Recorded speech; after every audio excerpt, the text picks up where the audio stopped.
ప్రతి ఏడాది ఫిబ్రవరి నెల రాగానే దేశవ్యాప్తంగా బడ్జెట్పై చర్చ మొదలవుతుంది. ఎందుకంటే ఫిబ్రవరి 1 అంటేనే కేంద్ర బడ్జెట్ గుర్తుకొస్తుంది. ప్రభుత్వం తీసుకునే కీలక ఆర్థిక నిర్ణయాలు, ప్రజలకు ఉపయోగపడే పథకాలు అన్నీ ఈ రోజు ప్రకటిస్తారు. అయితే ఈసారి ఒక ఆసక్తికరమైన సందేహం అనేక మందిలో కలుగుతుంది. 2026లో ఫిబ్రవరి 1 ఆదివారం వచ్చింది. సాధారణంగా ఆదివారాలు సెలవు రోజు కావడంతో బడ్జెట్ ప్రవేశపెట్టడం ఉంటుందా అనే ప్రశ్నలు మొదలయ్యాయి. మరికొందరు బడ్జెట్ను సోమవారం ఫిబ్రవరి 2కి మార్చుతారా అని ఆలోచిస్తున్నారు. ఈ నేపథ్యంలో దీనిపై సోషల్ మీడియాలో చర్చ నడుస్తోంది. అసలు ఈ విషయంలో ప్రభుత్వ నిబంధనలు ఏంటి? గతంలో ఆదివారం బడ్జెట్ పెట్టిన సందర్భాలున్నాయా, లేక తేదీ మారే అవకాశం ఉందా అనే విషయాల గురించి ఇప్పుడు తెలుసుకుందాం.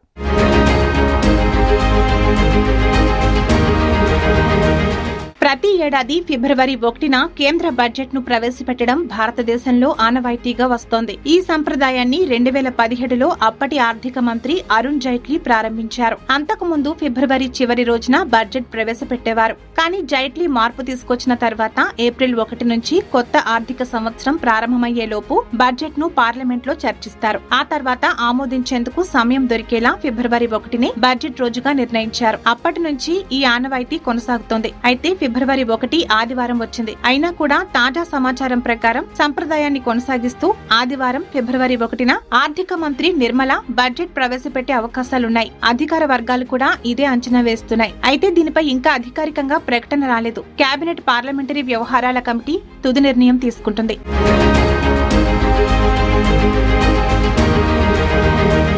గతంలో కూడా బడ్జెట్ శనివారాలు ప్రవేశపెట్టిన సందర్భాలు ఉన్నాయి. ఉదాహరణకు 2025లో నిర్మలమ్మ శనివారం రోజు బడ్జెట్ ప్రవేశపెట్టారు. అరుణ్ జైట్లీ కూడా 2015, 2016లో శనివారాలు బడ్జెట్ చదివారు. ఆదివారం రోజు బడ్జెట్ ప్రవేశం కొత్తగా ఉంటుంది కానీ అసాధ్యం కాదు. గతంలో పార్లమెంటు కూడా ఆదివారాలు ప్రత్యేక సందర్భాల్లో సమావేశమైంది.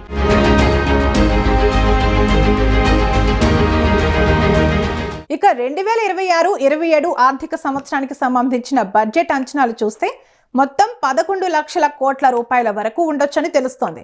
మౌలిక సదుపాయాల అభివృద్ధికి పెద్దగా నిధులు కేటాయించే అవకాశం ఉంది. రోడ్లు, రైల్వే, విమానాశ్రయాలు, పోర్ట్లు వంటి ప్రాజెక్టులకు ప్రాధాన్యత ఇస్తారని అంచనా.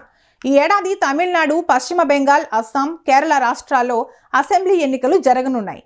ఈ ఎన్నికలను దృష్టిలో పెట్టుకుని బడ్జెట్లో కొన్ని ప్రత్యేక ప్రకటనలు ఉండవచ్చు. ఆ రాష్ట్రాలు ప్రజలను ఆకర్షించేలా కొన్ని పథకాలు, నిధులు ప్రకటించే అవకాశం ఉంది. ఎన్నికల్లో విజయం సాధించడమే లక్ష్యంగా బడ్జెట్ రూపొందుతుందని నిపుణులు చెబుతున్నారు. దీంతో పాటు 2047 నాటికి భారతదేశం అభివృద్ధి చెందిన దేశంగా మారాలనే ప్రధాని మోదీ లక్ష్యం ఉంది. ఆ దిశగా బడ్జెట్ లో కీలక అడుగులు పడతాయి. దీర్ఘకాలిక ప్రణాళికలకు తగిన నిధులు కేటాయిస్తారు. ఆర్థిక వృద్ధి, ఉపాధి కల్పన, పేదరిక నిర్మూలన వంటి అంశాలకు ప్రాధాన్యత ఉంటుంది.